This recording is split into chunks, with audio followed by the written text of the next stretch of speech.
ಕೇಳುತ್ತಿದ್ದೀರಾ ಮಾಹಿತಿ ಖಜಾನೆಯ ಕಾರ್ಯಕ್ರಮಗಳನ್ನು. ಮಾಹಿತಿ ಖಜಾನೆ ಯೂಟ್ಯೂಬ್ ವಾಹಿನಿಗೆ ನನ್ನೆಲ್ಲ ಸಂಯುಕ್ತರಿಗೂ ಆತ್ಮೀಯವಾದ ಸ್ವಾಗತ. ಇಂದು ನಾವು ಮತ್ತೊಂದು ಉಪಯುಕ್ತ ಮಾಹಿತಿಯೊಂದಿಗೆ ಬಂದಿದ್ದೇವೆ. ಈ ವಿಡಿಯೋ ನಿಮಗೇನಾದರೂ ಇಷ್ಟವಾದಲ್ಲಿ ಲೈಕ್, ಶೇರ್, ಕಾಮೆಂಟ್ ಮಾಡಿ ಹಾಗೂ ಇನ್ನು ಹೆಚ್ಚು ಉಪಯುಕ್ತ ಮಾಹಿತಿಯನ್ನು ನಮ್ಮ ಯೂಟ್ಯೂಬ್ ವಾಹಿನಿಯಿಂದ ಏನಾದರೂ ನಿರೀಕ್ಷಿಸುತ್ತಿದ್ದೀರಾ? ನಿರೀಕ್ಷಿಸಿದಲ್ಲಿ ಬೆಲ್ ಐಕಾನ್ ಅನ್ನು ಕ್ಲಿಕ್ ಮಾಡುವುದರ ಮೂಲಕ ಸಬ್ಸ್ಕ್ರೈಬ್ ಆಗಿ.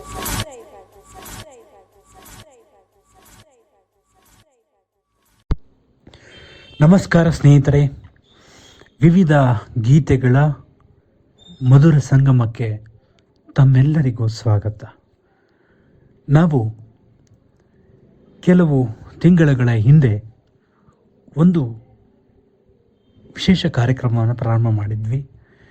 ಅದನ್ನು ಮಧ್ಯಕ್ಕೆ ಕಾರಣಾಂತರಗಳಿಂದ ನಿಲ್ಲಿಸಿದ್ವಿ. ಅದನ್ನು ಮತ್ತೆ ಮುಂದುವರಿಸುವಂಥ ಪ್ರಯತ್ನವನ್ನು ಮಾಡ್ತಾ ಇದ್ದೇವೆ ಸ್ನೇಹಿತರೆ. ನಾವು ಕೆಲವೊಂದು ಮಧುರವಾದ ಚಲನಚಿತ್ರಗಳ ಒಂದಷ್ಟು ಗೀತೆಗಳನ್ನು ತೆಗೆದುಕೊಂಡು ವಿಶ್ಲೇಷಣೆ ಮಾಡುವಂಥ ಪ್ರಯತ್ನವನ್ನು ಮಾಡ್ತಾ ಇದ್ವಿ. ಅದನ್ನು ಮುಂದುವರಿಸ್ತಾ ಇವತ್ತು ನಾವು ನಾನೇ ವೀಣೆ ನೀನೇ ತಂತಿ ಅವನೇ ವೈಣಿಕ ಅವನೇ ವೈಣಿಕ ಮಾವನ ಮಗಳು ಅನ್ನುವಂಥ ಚಿತ್ರದ ನಾನೇ ವೀಣೆ ನೀನೇ ತಂತಿ ಅನ್ನುವಂತಹ ಒಂದು ಗೀತೆಯನ್ನು ವಿಶ್ಲೇಷಣೆ ಮಾಡುವಂಥ ಪ್ರಯತ್ನವನ್ನು ಮಾಡೋಣ. ಅಂದ ಹಾಗೆ ನಿಮ್ಮೊಂದಿಗೆ ನಿಮ್ಮ ಗೆಳೆಯ ಶರತ್. ಸ್ನೇಹಿತರೆ, ಈ ಗೀತೆ ಒಂದು ರೀತಿಯ ಸಂಗೀತ ಪ್ರಧಾನವಾದಂತಹ ಗೀತೆ. ಇದರಲ್ಲಿ ಪ್ರಮುಖವಾಗಿ ಸಂಗೀತದ 2 ವಾದ್ಯಗಳನ್ನು ಬಳಸಿಕೊಂಡು ಪ್ರೇಮಿಗಳ ಮಿಲನವನ್ನು ಇಲ್ಲಿ ಲೇಖಕರು ಮಾಡಿಸ್ತಾರೆ. ಇದು ಕುವೆಂಪು ಅವರ ಒಂದು ರಚನೆ ಸ್ನೇಹಿತರೆ. ಕುವೆಂಪು ಅವರ ರಚನೆಯನ್ನು ಸಿನಿಮಾಕ್ಕೆ ಅಳವಡಿಸ್ಕೊಂಡಿದ್ದಾರೆ. ಪಿ.ಬಿ. ಶ್ರೀನಿವಾಸ್ ಮತ್ತು ಎಸ್. ಜಾನಕಿ ಅವರು ಈ ಗೀತೆಯನ್ನು ಹಾಡಿದ್ದಾರೆ. ಸ್ನೇಹಿತರೆ, ಒಂದು ವಿಷಯ ಮಾತ್ರ ಸತ್ಯ. ಈ 2 ವಾದ್ಯಗಳು ಒಂದನ್ನೊಂದು ಬಿಟ್ಟಿರೋದಿಲ್ಲ. ತಂತಿ, ವೀಣೆ ಇವೆಲ್ಲವೂ ಕೂಡ ಒಂದಾದಂತಹ ಕ್ಷಣವನ್ನು ಈ ಒಂದು ಕವಿತೆಯಲ್ಲಿ ಕುವೆಂಪು ಅವರು ವರ್ಣಿಸ್ತಾರೆ. ಮೊದಲನೇದಾಗಿ ಹೇಳ್ತಾರೆ, ನಾನೇ ವೀಣೆ ನೀನೇ ತಂತಿ ಅವನೇ ವೈಣಿಕ.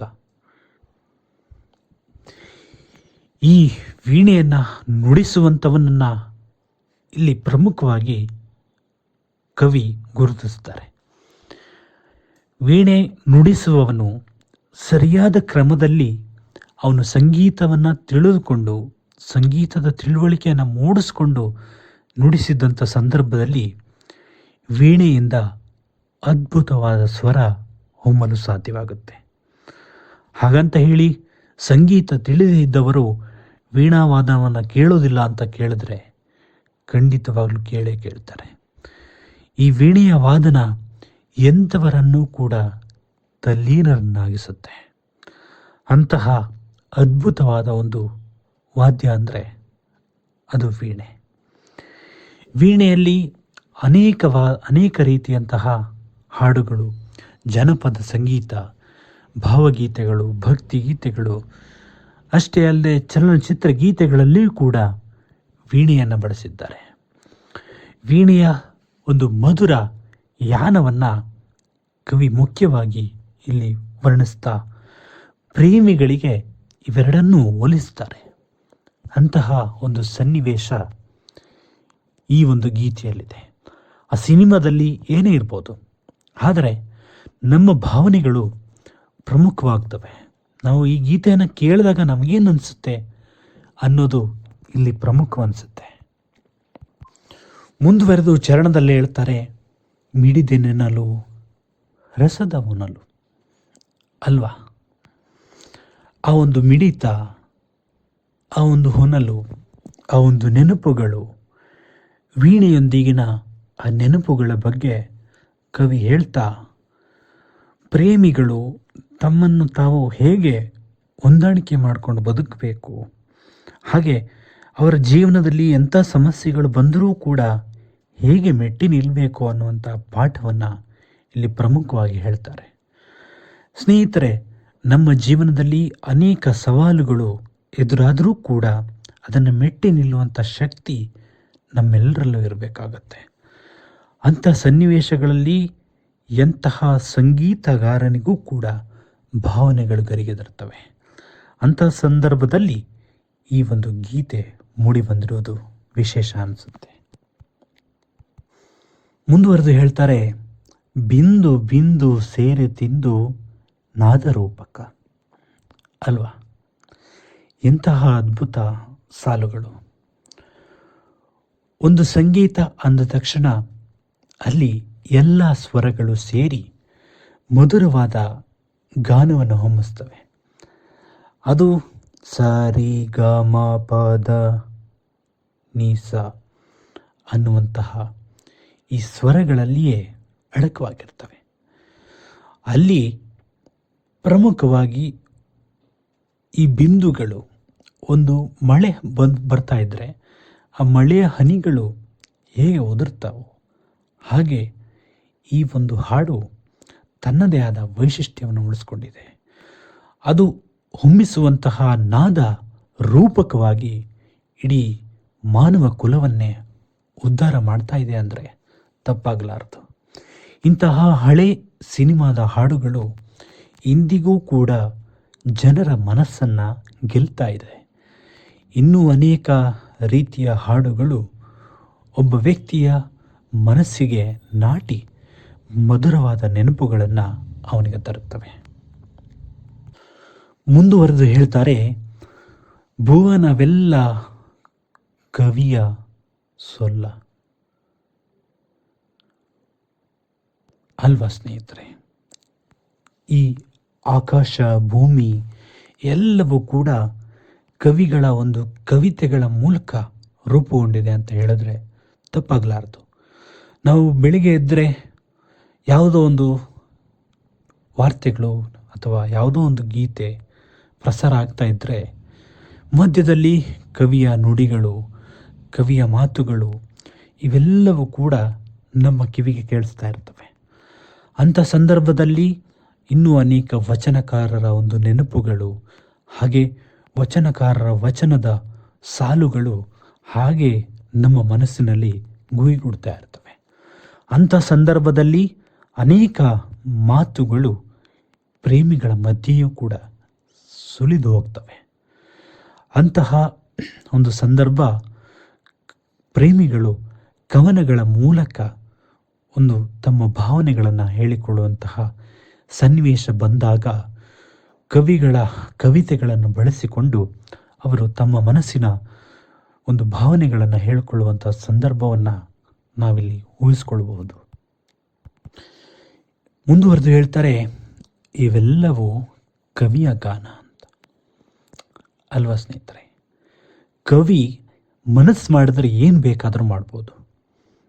ಒಬ್ಬ ವ್ಯಕ್ತಿಯನ್ನು, ಅವನ ಭಾವನೆಗಳನ್ನು ಗರಿಗೆದರಿಸಿ ಅವನಲ್ಲಿಯೂ ಕೂಡ ದ್ವೇಷ ಭಾವನೆಯನ್ನು ಮೂಡಿಸ್ಬೋದು, ಪ್ರೀತಿಯನ್ನು ಮೂಡಿಸ್ಬೋದು, ಹಾಗೆ ಪ್ರೇಮಿಗಳನ್ನು ಒಂದು ಮಾಡ್ಬೋದು. ಅಂತಹ ಶಕ್ತಿ ಕವಿಗಳಿಗಿರುತ್ತೆ. ಕವನಗಳ ರಚನೆಯನ್ನು ಮಾಡುವಂಥ ಸಂದರ್ಭದಲ್ಲಿ ಇನ್ನೊಬ್ಬರ ಮನಸ್ಸಿಗೆ ನೋವು ಉಂಟು ಮಾಡದ ರೀತಿಯಲ್ಲಿ ಕವನವನ್ನು ರಚನೆ ಮಾಡೋದು ಇಲ್ಲಿ ಬಹಳ ಮುಖ್ಯ ಅನಿಸುತ್ತೆ. ಮುಂದುವರೆದು ಹೇಳ್ತಾರೆ, ನನ್ನ ನಿನ್ನ ಹೃದಯ ಮೀನ ಅಲ್ವಾ ಸ್ನೇಹಿತರೆ. ಆ ಒಂದು ಹೃದಯ ಅನ್ನುವಂಥದ್ದು ಒಬ್ಬ ಪ್ರೇಮಿ ಪ್ರೇಯಸಿಗೆ ನೀಡ್ತಾನೆ, ಪ್ರೇಯಸಿ ಪ್ರೇಮಿಗೆ ನೀಡ್ತಾಳೆ. ಅಂಥ ಸಂದರ್ಭದಲ್ಲಿ ಅವರು ಯಾವ ರೀತಿ ನಡೆದುಕೊಳ್ಬೇಕು ಅನ್ನೋದನ್ನು ಪ್ರಮುಖವಾಗಿ ತಿಳಿದುಕೊಳ್ಬೇಕು. ಯಾವುದನ್ನು ಯೋಚನೆ ಮಾಡದೆ ತೀರ್ಮಾನವನ್ನು ಕೈಗೊಳ್ಳಬಾರ್ದು.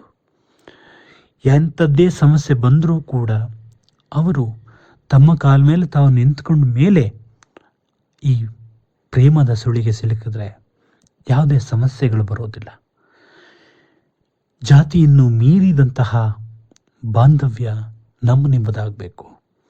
ಯಾಕಂದರೆ ಸಮಾಜದಲ್ಲಿ ಜಾತಿ ಎಂಬಂತಹ ವಿಷ ಬೀಜವನ್ನು ಬಿತ್ತದೆ ಎಲ್ಲರೂ ಕೂಡ ಒಂದೇ ಅನ್ನುವಂತಹ ಭಾವನೆ ನಮ್ಮೆಲ್ಲರಲ್ಲಿಯೂ ಕೂಡ ಮೂಡಬೇಕಾಗಿದೆ. ಈ ಹೃದಯಗಳು ಮಿಲನವಾಗ್ತಾ ಇದ್ದ ಹಾಗೆ ಹಲವಾರು ಹೊಸ ಹೊಸ ಭಾವನೆಗಳು ಪ್ರೇಯಸಿಯಲ್ಲಿ ಪ್ರೇಮಿಯಲ್ಲಿ ಮೂಡ್ತವೆ. ಕಲ್ಲಿದೇನಾ ಸ್ವಗದ ಸ್ನಾನ ಅಲ್ವಾ ಸ್ನೇಹಿತರೆ? ನಮ್ಮ ಹೃದಯ ಯಾವುದೇ ರೀತಿ ಕಲ್ಲಾಗದಾಗೆ ಒಂದು ರೀತಿಯ ಸ್ನಾನ ಮಾಡಿದ ತಕ್ಷಣ ಯಾವ ರೀತಿ ನಮ್ಮ ಒಂದು ಭಾವನೆಗಳು ಉಂಟಾಗ್ತವೆ, ಯಾವ ರೀತಿ ನಾವು ನಮ್ಮನ್ನು ನೋಡ್ಕೊಳ್ತೀವಿ, ನಮ್ಮ ಆರೋಗ್ಯವನ್ನು ನೋಡ್ಕೊಳ್ತೀವಿ, ಆ ರೀತಿ ಪ್ರೇಮಿಗಳು ಒಂದಾಗಬೇಕಾಗಿದೆ. ಪ್ರೇಮದ ಭಾವನೆಗಳು ಪ್ರತಿಯೊಬ್ಬರಲ್ಲಿಯೂ ಮೂಡಬೇಕಾಗಿದೆ.